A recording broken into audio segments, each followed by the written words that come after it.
X soit blablabla, point, machin truc, qui font du volume, et ils l'affichent qu'ils font du volume. Maintenant, pourquoi c'est intéressant de voir qu'ils réagissent comme ça au fait qu'ils font du volume? En fait, il y a un truc qui est intéressant, c'est que pendant un moment, on avait une certaine méta qui s'était installée sur les airdrops. C'était la méta anti-Sibyl. En gros, on disait que si vous faisiez des transactions qui avaient l'air d'être robotiques, on va dire, multi-comptes, etc., vous allez être disqualifié pour certains airdrops. En prenant un peu de recul sur tout ça, je me dis que farmer en tant que Sibyl, c'est putain de bien pour les VC qui ont investi des sous sur les projets. Pourquoi je dis ça? Parce que même si c'est pas de l'activité réelle pure à 100%, au final, qu'est-ce que les VC regardent sur un projet? Est-ce que le projet génère du volume? Est-ce qu'il génère de l'intérêt, etc. En fait, ils s'en battent les couilles qu'il y ait 500 000 adresses, mais que ce soit que 5 000 personnes derrière, ou alors que ce soit vraiment 500 000 personnes derrière. Ils s'en battent les couilles. Eux, ce qui les intéresse, c'est si les chiffres sont bons ou pas. Il y a plusieurs tokens qui sont tombés récemment, et c'était absurde de voir à quel point il y a des gens qui avaient fait du multi-compte dessus. Il y avait Tensor, par exemple. Wormhole dans quelques mesures, oui aussi. Polyedra, c'est un autre délire encore. Sur Merkly, typiquement, regardez le système à points de gros débiles. Euh, Oh putain, ça commence bien. En gros, vous avez des points sur Merkly, et en fonction des points, vous avez pu récupérer des tokens Polyedra. Ok. Sauf que les transactions qu'on faisait sur Merkly, c'est un bac à sable. C'est des transactions qui servent à rien. Voilà, très clairement, elles servent à rien, juste à part tester une technologie, on va dire. Et faire par exemple 100 transactions, ça vous faisait cramer, j'en sais rien, peut-être 200 ou 300 dollars de frais de transaction, et ça vous faisait récupérer 500 dollars de token a priori si vous l'aviez fait. Si vous l'aviez fait. C'était un move complètement débile, mais cramer 300 balles de frais sur Merkly, sur Polyedra, c'était rentable. Ça me fait dire que en fait les VC, ils s'en foutent de l'activité, de si c'est des Sibyl ou quoi. Déjà, je sais que ça fait un peu théorie du complot, mais c'est sûr, les VC, ils investissent sur les projets, bien sûr qu'ils connaissent les conditions de l'airdrop à l'avance, c'est évident. Donc c'est les premiers, je pense, à farmer les airdrops. Hein. Clairement, ils ont leur wallet, hein, hop, 2-3 transactions, hein, on dépose quelques milliers de dollars, hop, on sort juste avant, on connaît, de toute façon, on sait qu'on va pas être éliminé ou quoi, ou alors on laisse quelques dollars pour faire genre. Voilà, les VC, ils ont 15 000 coups d'avance sur vous, hein, ça faut le savoir. Et farmer des airdrops comme un gros demeuré, là on est dans la phase où c'est le truc à faire. Le souci c'est que je m'en rends compte peut-être trop tard. Peut-être que là je viens de m'en rendre compte et que c'est fini. Farmer comme un gros débile, ça marche plus. Mais là, rétrospectivement, qu'est-ce qui s'est passé là dans le DeFi Actu que je vous ai fait? Attendez, faut que je retrouve cette news, elle est où? Elle est là. Voilà, ceux qui ont acheté le Saga 2, ils l'ont déjà remboursé. Et ils vont commencer à faire des profits, parce que c'est sûr qu'il y a encore d'autres trucs qui vont leur être donnés. Voilà, donc précommander un téléphone, c'était un move rentable. Qu'est-ce qu'on a d'autre? Faire des transactions qui n'ont aucun sens, qui sont totalement débiles, et dans lesquelles on va juste cramer des fees, c'était rentable. Donc en fait, juste pourquoi pas faire ça sur plein d'autres écosystèmes. Voilà, on a Hyperlane, que j'ai pas beaucoup documenté, on a Bungie, on a Jumper. Bon, Layer 0, je pense que c'est un truc un peu à part parce que ça fait tellement longtemps qu'il est spéculé celui-là que ça va être très particulier, je pense. Orbiter aussi, il est hors concours, lui.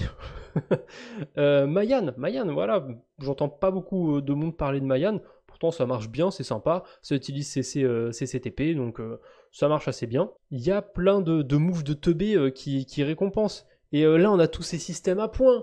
Oh, les systèmes à points. Tout le monde déteste les systèmes à points, tout le monde le fait. Et en fait, je sais pas si juste c'est moi, ma communauté et tous les gens qui orbitent dans, on va dire, dans mon cercle social sur Internet. Peut-être que tous ces gens-là sont juste tous ceux qui n'aiment pas les points et tout le reste des gens qui sont en dehors de ce cercle social adorent les points. Mais je sais pas, j'ai l'impression que c'est comme tout.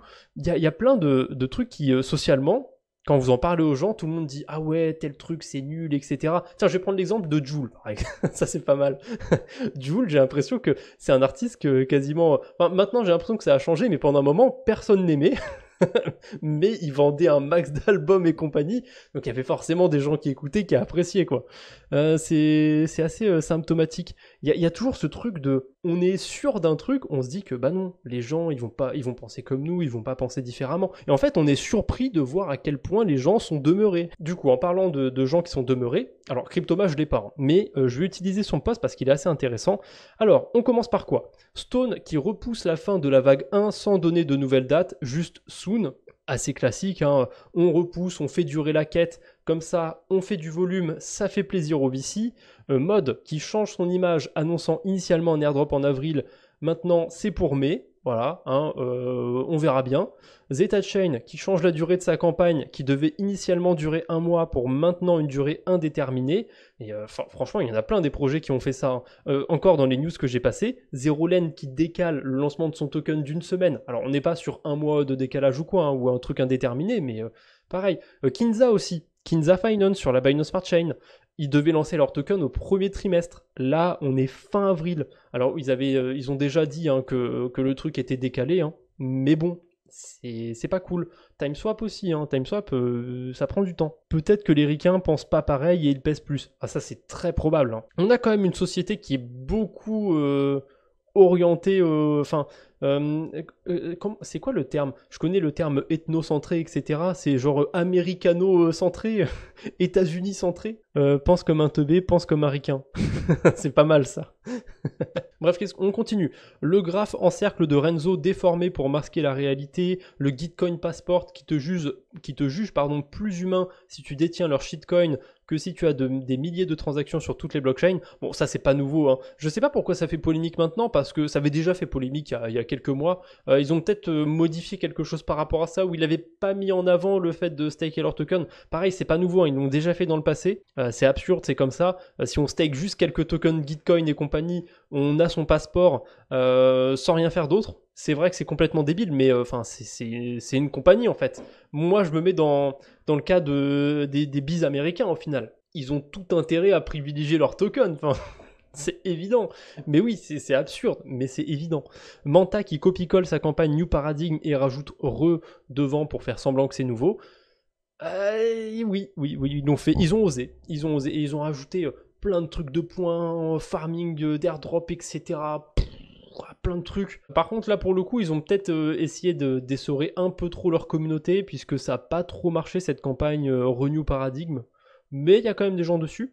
Scroll qui dit qu'ils feront tout pour la communauté après avoir annulé une première campagne et 2 mois plus tard, ils en relancent une autre. Surtout qu'il n'a pas précisé que c'était une campagne un peu à la Linea et compagnie qui pue la merde. Swell, pareil, ils n'arrêtent pas de repousser. Ça fait très longtemps hein, que je le surveille. Je le surveillais depuis la toute première saison, depuis même les balbutiements du protocole.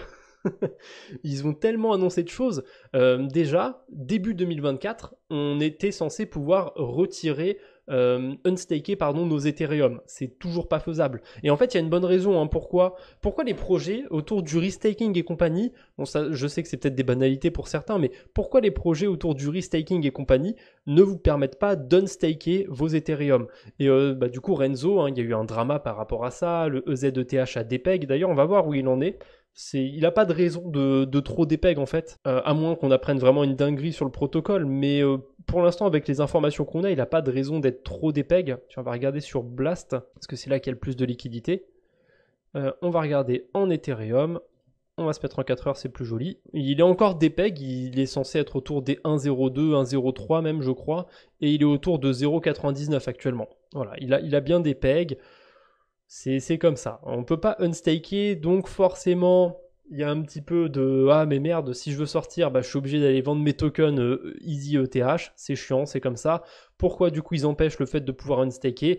C'est pour garder les liquidités le plus longtemps possible. Stone, par exemple, ils ont permis d'unstaker. Leur TVL, elle s'est faite défoncer. Là, le fait qu'on soit bloqué en quelque sorte sur le protocole, ça fait que artificiellement la TVL ne peut pas descendre. Voilà, alors, vous êtes pris en otage. Et le seul moyen de sortir, du coup, c'est par le marché secondaire. Et forcément, quand on a ce genre de protocole qui balance très clairement que leur token va arriver, que l'airdrop va tomber, les gens qui étaient le plus là pour la spéculation autour de l'airdrop sortent. Alors ceux qui sont sortis vraiment au tout début, on va dire au-dessus de 1 pour 1, bon move, très bon move. Ils ont même pu racheter éventuellement plus bas pour faire un peu d'arbitrage. Très bon move. Ceux qui sont sortis à 0,97 ou plus bas encore, je pense que c'était une mauvaise idée. Alors oui, sur le coup, sur la panique, je suis personne pour juger. Bien sûr, je comprends qu'on puisse avoir vendu, mais on n'avait pas de news en fait qui disait qu'ils avaient un problème sur leur collatéral ou quoi que ce soit. Donc c'était pas entièrement justifié ce dépeg. Oui, il y a eu des cascades de liquidation très probablement, c'est même pas très probablement d'ailleurs, on a eu des sources par rapport à ça sur Morpho, mais ça justifiait pas d'aller vendre en fait à rabais entre guillemets ces tokens. Enfin, je pense, à mon humble opinion. Mais ceux qui ont vendu au début, bah, c'est nickel. Ils ont récupéré des liquidités. Et là, actuellement, je suppose qu'ils les ont alloués à Kelp, à Puffer, à EigenPy, ou je sais pas quel encore autre projet à la con. Ou tiens, pourquoi pas à Swell avec leur Layer 2 qui sont en train de distribuer. Bob, décalage de une semaine aussi. Bah voilà, même du côté de l'écosystème Bitcoin, ça commence à se répandre. Et d'ailleurs, en parlant de l'écosystème Bitcoin, il y a tous ces layer 2 de Bitcoin qui se lancent avec les systèmes à points, les codes d'invitation et compagnie. C'est complètement débile, c'est complètement naze. Mais ça marche. Zeta Markets qui donne un x4 sur les points, Drift a fait pareil, Zeta du coup qui alloue plus de tokens à l'airdrop pour se faire pardonner, Renzo qui a fait pareil, Renzo qui a pas de couilles, ils avaient dit 10%, hein, ils auraient pu rester sur leurs 10%. Après, c'est aller en faveur de la communauté, donc je dis pas, hein, c'est cool, mais on change son plan à la dernière minute pour essayer de se faire mieux voir. Orbiter qui sont encore là, Orbiter qui se sont fait hacker pour la 3e fois, si je dis pas de bêtises, leur Discord. C'est vraiment une blague ce truc, hein. Ils sont tout le temps hackés. Heureusement, c'est pas le protocole, ça va. Heureusement, c'est que le Discord, mais au bout d'un moment, c'est quand même pas difficile de mettre un putain de 2FA, quoi, ou quelque chose, j'en sais rien, mais merde. Linea qui réalise que sa TVL est ridicule et décide donc de lancer une campagne à la Blast avec un deuxième type de points, les fameux LXPL. Là, les quêtes de Linea, moi je m'en bats les couilles. Si vraiment ils font un airdrop, on va dire qu'ils récompensent les farmers normaux de l'écosystème, je tomberai peut-être dans les critères sans avoir fait 15 big quêtes et compagnie. On verra bien ce que ça va donner. Voilà, il y a sûrement d'autres sujets encore. Bah voilà, il y avait Bob par exemple qui a décalé d'une semaine aussi. On rentre vraiment dans le moment en fait où les projets se foutent juste de la gueule de la communauté. Ils en ont rien à branler. Ils écoutent les VC leur disent de faire tel machin, ils le font et vous allez vous faire. De toute façon, vous avez vos points à la con, vous avez vos tokens au final, vous n'avez pas de raison de vous plaindre. Voilà, j'ai résumé très clairement un projet DeFi en 2024. Ah, c'est comme ça, hein. Attention, j'aime beaucoup Layer 3, j'ai fait plein de quêtes de mon côté, mais j'ai pas fait toutes les quêtes, faut pas déconner non plus. J'ai pas fait toutes les quêtes, faut pas déconner. Là, attendez, je vais voir les cubes qui sont disponibles, que j'ai pas fait. J'ai pas été voir, genre, depuis peut-être 2 jours les quêtes. Voilà, un mint, un mint, un mint, un mint, un mint. Là, ça pour le coup, c'est bien, c'est des récompenses. Un mint, un mint, un mint, un mint, un mint, un mint, un mint. Qu'est-ce qu'on a d'autre? On n'a pas d'autres mints encore? Ah si, un petit là. Et d'ailleurs, petit sondage vite fait. D'accord, l'ancienne version, elle est mieux. Hein? L'ancienne version, elle est mieux. Et ils se sont cassés le cul pour faire des miniatures qu'il n'y a pas sur la nouvelle version, je rêve. Ah bah oui, ça me dit rien du tout, cet artwork, et je l'ai vu, cette quête. Layer 3, ils prennent vraiment les gens pour des cons avec leur mint. Après, peut-être qu'il y a d'autres trucs à spéculer autour de ces mines. Je sais qu'il y a certains de ces NFT qui peuvent être revendus aussi. Mais après, allez voir du côté de Zora ou quoi, hein. Il y en a certains qui gardent un petit peu de valeur. Après, peut-être que les revendre, c'est une bêtise ou quoi, j'en sais rien. Mais faudrait que j'aille faire le tour, un de ces quatre. Et je pense que je vais vendre des trucs que j'ai limités. J'ai quand même fait quelques quêtes. Parce que comme je farmais déjà Zora, bah, je me dis, tant qu'à faire, je vais faire mon mine du mois, je vais faire en même temps une quête sur Layer 3. Ouais, puis je vais bien en faire un deuxième, histoire d'avoir un petit peu plus d'activité que d'habitude. Ah, et puis tiens, il y a Sand que je farme déjà. Ah, il y a une petite quête sur Sand. Bon, au bout d'un moment, ça m'a cassé les couilles. J'en ai fait quelques-uns pendant un moment. Mais là, c'est bon, ça sature. Ils en mettent plusieurs par semaine, c'est casse-couille. Blast, c'est un cas un peu à part, parce que en fait, c'est le marketing poussé à son paroxysme. Beaucoup ont copié Blast, Blast n'était pas les premiers avec les codes d'invitation et compagnie, hein, mais ça a lancé une certaine tendance pour ce qui est des blockchains, et ils ont pas mal été copiés. Après, on critique beaucoup Blast. en vrai, ils ont fait quand même des choix qui étaient plutôt smart, hein. Là, d'ailleurs, leur airdrop, s'ils n'ont pas repoussé les trucs, je pense qu'ils vont avoir les couilles de pas les repousser. Normalement, le token, il arrive là dans quelques jours, hein. Normalement, c'est début mai. Mais ce qui est intéressant, ce qu'ils ont fait, Blast, c'est qu'ils ont fait leur premier type de points, entre guillemets, les points normaux, qu'on accumulait en bloquant des liquidités sur un smart contract. Pour t'inquiète, on va faire un layer 2 d'Ethereum, ça n'existe pas encore, mais t'inquiète, il n'y a même pas de testnet, hein, mais t'inquiète, fais confiance. Sur le papier, ça faisait peur. Il y a des gens qui l'ont fait, qui ont bloqué des liquidités. Le testnet est apparu, il y a des projets qui se sont lancés, le mainnet est apparu, il y a des projets qui se sont lancés, et même si la plupart des trucs sont vraiment nazes, je trouve, sur Blast, il y a 2-3 trucs qui sont sympas, honnêtement, qui méritent quand même le détour, genre Mangrove, c'est bien, Bebop, évidemment, il y a peut-être encore 2-3 autres trucs là que j'ai pas sous le nez, mais il n'y a pas tout qui est acheté. Après, je pense qu'on peut dire ça pour d'autres écosystèmes, hein. Mais bref. Et ce qui est intéressant, c'est qu'ils ont fait un autre système à points. Alors on peut se dire que c'est hyper con, que ça a aucune chance de marcher, mais en fait, ils avaient déjà des liquidités qui étaient bloquées. Donc en fait, le jeu pour eux, c'était de continuer de garder ces liquidités. Et c'est pas un truc à la Renzo où ils ont vos liquidités en otage en fait, où vous pouvez pas unstaker. Là, à tout moment, vous pouvez sortir vos fonds de Blast. Je crois que vous avez quand même des pénalités au niveau des points, j'en sais rien.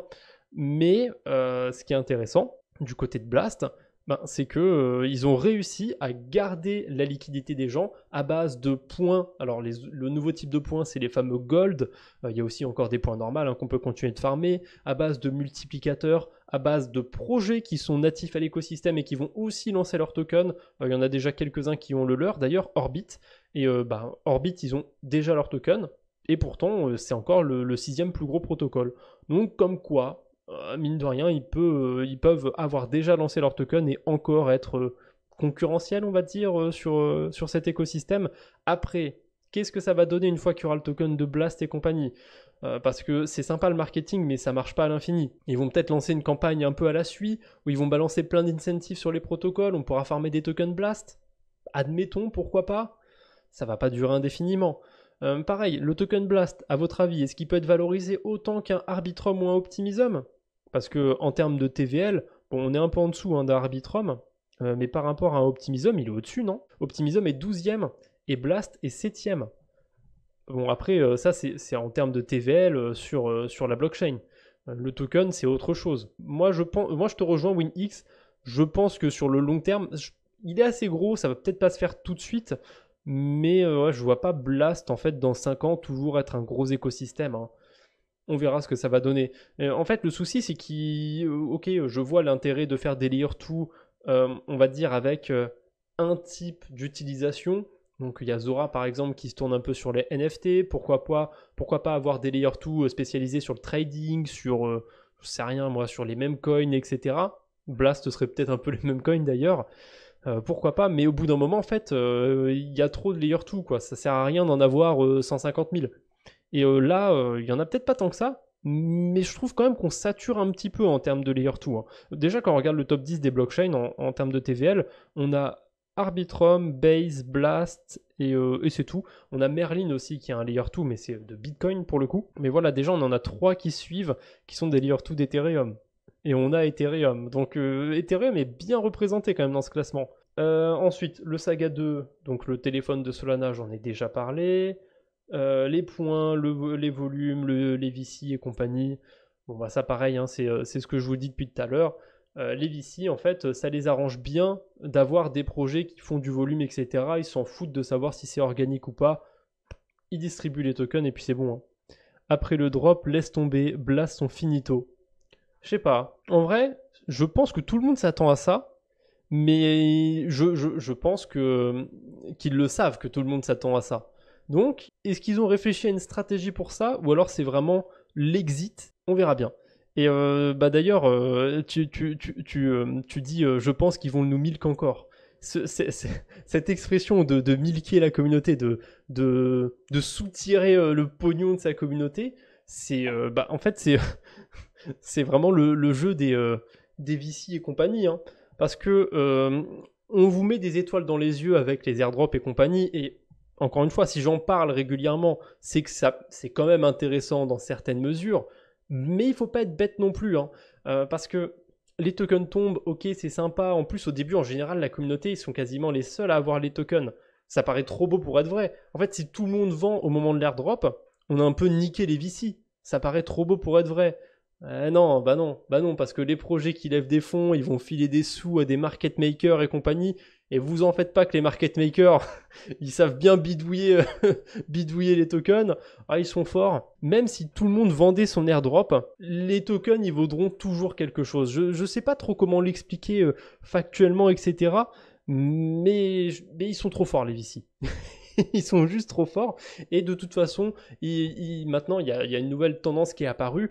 Bon, ça fait déjà un petit moment avec Celestia notamment. C'est on stake des tokens pour avoir des airdrops. Alors au début, c'était surtout sur l'écosystème de Cosmos. Ça avait un sens parce que c'était déjà le cas avec le Atom, etc. On va pas rentrer sur comment fonctionne l'écosystème. Ça a un sens que staker du Atom, ça vous donne des airdrops. Sauf que ça a commencé à se déployer sur d'autres écosystèmes que l'écosystème Cosmos. Et là, en fait, c'est la nouvelle sauce magique maintenant. Ah ouais, vous avez eu l'airdrop, mais attendez, le staking de tokens, enfin, ça va être encore mieux, quoi. Enfin, vous allez avoir plein de trucs. Enfin, restez. Bon, on vous met même un nouveau système à point si vous voulez, il n'y a pas de souci. Mais c'est quand même drôle, hein, mais faut que vous restiez au moins jusqu'à quand on récupère nos tokens. Hein, au moins. Après, vous faites ce que vous voulez, vous restez ou pas, mais on va être honnête. Hein. Ah, c'est pas bête ça. Est-ce qu'il y a une réelle innovation qui vous a marqué là ces derniers mois? Pour de vrai, vraie question. Là, tout de suite, si j'y réfléchis pas, j'ai pas grand chose qui me vient à l'esprit. Ouais, justement, j'allais dire que Prime Protocol, j'aime bien le lending cross-chain. Techniquement, c'est pas dur hein, d'emprunter, de faire du lending sur une seule blockchain et de bridger juste après, mais Prime, c'est pas mal. L'avancée des RWA. Ouais, mais est-ce que les RWA, c'est intéressant pour nous? Je vous rappelle juste hein, que le gros des RWA, ça va être d'avoir le rendement de la finance traditionnelle sur la DeFi, hein, enfin sur des blockchains. Hein. Donc on s'en bat les couilles. Je pense. Hein. Il y a une hype autour de ça, mais je pense que c'est complètement osef sur le long terme. Enfin, pour les retail. Pour les entreprises, c'est incroyable. Pour les investisseurs, c'est trop bien. Pour les investisseurs particuliers, c'est un peu osef. Après, c'est mon avis. Peut-être que je suis pas assez calé sur le sujet. Peut-être que j'omets certains trucs. Pendle, ouais, pourquoi pas. En vrai, LP plus Lenboro et ce depuis 1000 jours. Disons qu'on a certaines briques élémentaires de DeFi, donc tout ce qui va être les pools de liquidité, le lending, etc. En fait, j'ai l'impression que toutes les innovations qu'on a eues sur ce cycle, c'est que des nouvelles façons de voir le lending, de voir les pools de liquidité. Je pense à Uniswap V3, je pense au lending cross-chain, je pense à TimeSwap aussi par exemple, c'est du lending sans oracle. Pendle aussi, Pendle, c'est des pools de liquidité qui sont un peu spéciales par exemple. Le seul truc qui dynamise un peu la DeFi, c'est la dynamique LRT, sinon le reste fork sur fork. Et encore, hein, dynamiser les LRT en fin de compte, c'est holder de l'Ether staké et accumuler des points, hein, donc pas très dynamique. Hein. Liquidité concentrée, sinon boule dessus. Je suis pas bullish sur les liquidités concentrées, hein, juste que un virus, attention wallet, c'est un très bon outil. Après, comme tous les bons outils, hein, ça va rester. Mais je suis pas spécialement bullish sur ça en particulier. Bref, vaquer à vos occupations, vous dormir, manger, faites ce que vous voulez. Se nourrir, c'est bien quand on est un humain, en général.